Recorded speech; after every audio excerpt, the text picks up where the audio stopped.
Hello everyone, it is Joe here from OmniPoke, the channel that brings you guys everything Pokemon. If you're looking for PTCGO codes, including the stuff from Silver Tempest, make sure you check out the Potown store. You can get a 5% discount on your orders using that code OmniPoke. For today's video, we are going to be looking at the best players in the European region for the Pokemon trading card game. This was something I did just for a little bit of fun and a little bit of research on some players. And this is going to be based on the modern era only. So this is from 2017 onwards. So this is really just when the Pokemon TCG transitioned into that sort of cash era. It's a very simple breakdown. I've used it just from Limitless, really, because it's a great way that I can export data and use it to sort of make my arguments here. The methodology that I'm going to be using is based entirely on championship points. This is for a couple reasons. It's a more laborious way, don't get me wrong. It's taken a while to get this breakdown, but I think it really just sort of rewards players who have been there the whole time. So unfortunately, this does punish some players who have aged up from seniors to masters or have taken years off or whatnot. But I do personally feel like part of the skill of the Pokemon TCG and staying as a top player is not burning out and still enjoying the game and continuing with it throughout. So there will be some aggrieved parties here, and I have to apologize to those players, especially those who have aged up during this time period, but there's not much I can do just based on this methodology. Of course, there is the Limitless TCG website that has plenty of ways that you can try and rank players so easily, just on Limitless points, earnings, top 8 placements, all that sort of stuff. So there's already that resource out there. You already are aware of that.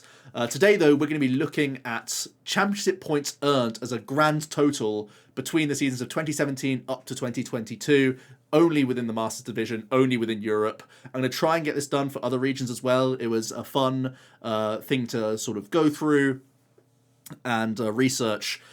You know that I do like to get bogged down in numbers, and it's something that I enjoyed. So let's jump into it. Starting off with a top 30 here. This is mostly so I can get my own name on here, in at 27th. In order to get onto the list whatsoever, you had to have got at least 25th in Europe. One of these seasons between 2017 and 2022, and from that I've taken your grand totals of championship points. You can see there's one asterisk here in 13th place, which is Lucas, and there's only an asterisk there because they played part of their season over a couple of the years in Brazil, actually. So they are Brazil and France is where they sort of have played out of among this sort of time period. I felt that, especially because Lucas in particular had a lot of their points earned within one of the seasons when they were in Brazil during international championships and other tournaments such as that. It didn't matter that he was playing in Brazil or playing in France particularly, but there is that small asterisk there against the name. No discredit to their placements or anything like that. I still think they're well deserving of being among obviously the top 30 players within Europe, and they're continually proving that on an ongoing basis. But that's why you'll see a little star there, and their text is only smaller because I had to fit their name in. There's no other slight there to them. But as you can see, there are some really big names within this 30 to 11 slide. There's our current world champion, Andrei Shkubal, in 14th place. And yeah, some other massive names here with great accomplishments. But let's get into our top 10. We'll start off with Adam Hawkins from the UK. And this, again, is all based on modern era CP totals. And Adams was 3476 in total. Has a pretty solid amount of earnings with 15k. And in terms of recent career highlights, first place finish from the Malmo regional championships, the Columbus top 4 with Malamar, also a top 4 with Ultra Necrozma in Bristol, and at the World Championships, as you can see with the plushie there and the Aggron background, really made a name for themselves with a top 16 placement with Arceus Aggron as well, which I'm sure a lot of people was on Adam's side at that point with a really wacky deck. And anecdotally, he only tested one game of this deck before playing it for the World Championships. I happen to know Adam. So yeah, you've got to have some big cojones to actually rock a deck as wacky as Arceus Aggron with only one game of physical testing, the rest being teammates or theory or anything else like that. So huge props to Adam with that insane top 16 finish with a wacky deck. In at number 9, we have Miloslav Poslední with a modern era CP total of 3649. Just under 10k in modern era earnings, with a second place regional finish with Zoroark, an EUIC top 32 placement, and a world's top 16 placement with a very interesting Palkia Jolteon list. Very similar concept to the likes of Zorogarb, where you have the abilities turned on for yourself, then you will attach a capsule to your Jolteon to turn it off from opponents to try and have a mirror teched matchup with that Palkia, and also disrupting other Intel engines in general. Really cool list. A number of European players actually chose to pilot the 60, and it was a cool deck to see. Didn't quite go all the way, but it was a really solid list and a great run from Miloslav. Milo's just one of these players that's always around and is always placing high in these tournaments. Really is just lacking that big win, but I'm sure he's due a breakout any day now. In number 8, we have Bert Wolters. Now, I only have modern era career highlights on here, but people may know Bert from his top 4 placement with Greninja at the World Championships in 2016. But unfortunately, everything is since then on today's video, because I have to have a cutoff somewhere, because I also feel like it's difficult to manage previous accomplishments with modern era. I want to keep everything within the same region and within a certain time capsule where everyone has, the same restrictions and whatnot put on themselves. But anyway, Bert's modern era CP is 3772 as a total, 15k in earnings. Had a good time with Buzzrock in Jan and Feb of 2018. You can see a first place finish into a top 8 finish, very solid. In Meldon, was able to get Zapdos Beasts top 8 at the World Championships again, so has done well previously, but also with a top 16 placement with, I believe it was a very similar 62 Henry Brand as well. I believe they were in the testing group together, or at least discussed the deck list, and also an international top 8 with ADP Zacian. I think, again, Bert is really knocking on that door of an international win. You can see how many times they've made top 8 or better. And really, really impressive stuff from Bert. Always expect him to be at those top tables. In at number 7, we have Fabien Pujol with 3876 modern era CP total, and has a cool 12.5k in earnings, with a few great highlights as well. In Sao Paulo and Columbus, both rocking the Zorogarb. I think Fabien and Stéphane were sort of crafting that Zorogarb deck list over a number of months and having great success with it, with some really key inclusions from their list that made it stand out. The likes of the Kartana and the Unit Energies really spring to mind as these guys pioneered that deck list.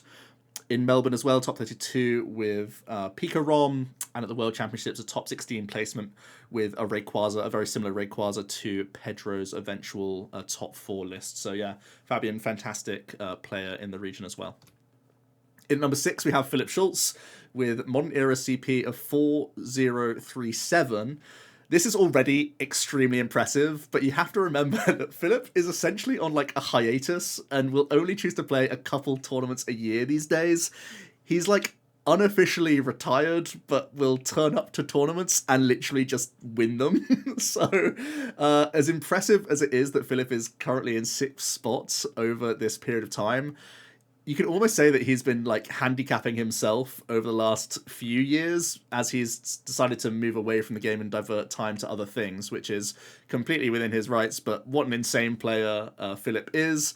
Obviously, brother to world champion Robin, has over 25k in earnings, which is incredible. You can see that oftentimes Philipp would stick to a deck in the past, with Yveltal Garbodor into Darkrai Garbodor being some of his favourites in 2016-17. Also then moved on to Turbo Darkrai, definitely one of his favourites, with a top 8 placement in Sao Paulo. In Sydney, also embracing that Zoro side of things, as their whole testing group did, with the Zoro Gardy top 4 placement, a regional win with a really interesting Zoroark Gyarados, which completely took the meta by surprise. This was, of course, when Lost Thunder was just coming out, so it was a knee-jerk reaction to Blacephalon to some regard, but also having a ton of controlling cards for other matchups within that deck list and just a ton of consistency. A top 8 placement with Pika Rom, in 2019, and also a random regional win with Arceus, Cincino Jolteon, of all things. Literally a one-hit wonder deck from a one-hit wonder player who literally turned up, just wanted to play because the tournament was in Germany and it was easy enough for him to get to, and just completely knocks it out the park. What an insane player. One of the best deck builders as well, I think, and someone who is willing to put the time in to strange concepts based on theory and just pushing them as far as they can go. So yeah, really underrated player despite being number 6 on our list here. Really incredible stuff. In at number 5, we have Nico Alabas with 4057 Modern Era CP. 21k in earnings. A lot of that coming from the first place from the Melbourne Internationals with Mewtwo and Mew Tag Team GX. You can see another handful of great IC finishes, a top 32 with Glisspod Garbodor, a top 16 with Zorogardi. Also, you can see likes to play the Zoroark with a Malmo second place finish with Zoroark Weavile. In Bristol, second place regional finish with Zapdos, and also a Lille recent top 4 in October 22. So still getting some huge placements throughout his career. In at number 4, we have Robin Schulz. We've already talked about his brother, and now you can see Robin just didn't stop, essentially, and is continuing to earn insane amounts of CP. 5927 is the modern era total, with over $50,000 in earnings, and there's some big wins in here, of course. Robin is a world champion, as you can see, with that Zoro Garb. There's also a ton of IC placements. Top 16 with Turbo Dark, top 32 with Golly Garb, top 16 with Guardy Swampert with Ninetales, top 16 with Zapdos, a top 32 at Worlds with Mewtwo and Mew Tag Team GX. That IC win with Turbozard, with the Ninetales and all the other stuff. A top 32 placement at Melbourne with ADP Zacian, and a very recent regional win.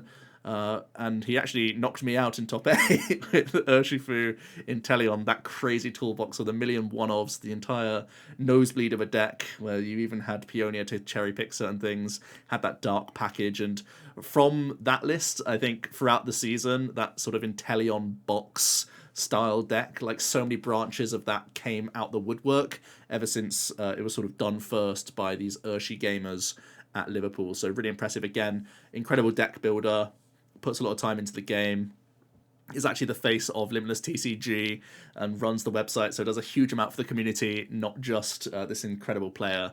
So has pretty much accomplished everything at this point, and it's great to see him still having passion for the game, and would really love his podcast to come back as well. In at number 3, we have Stéphane Ivanoff with a modern era CP total of 6200 with 45.5k in earnings. Has some incredible IC placements.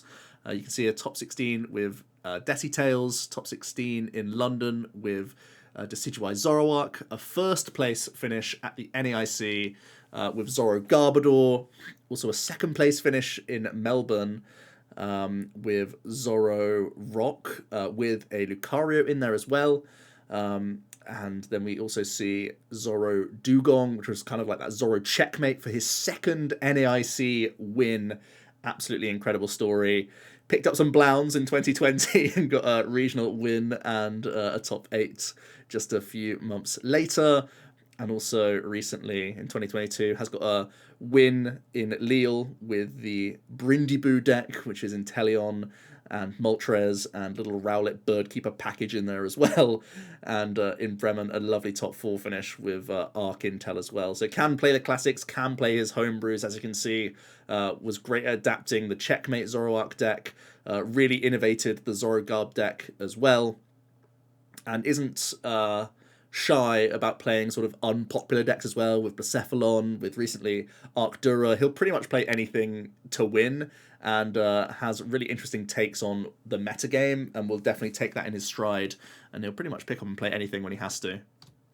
In number 2, we have Pedro Eugenio Torres with a modern era CP total of 6484. 50k on the dot for modern era earnings, and these highlights are getting really silly at this point. The list is getting massive.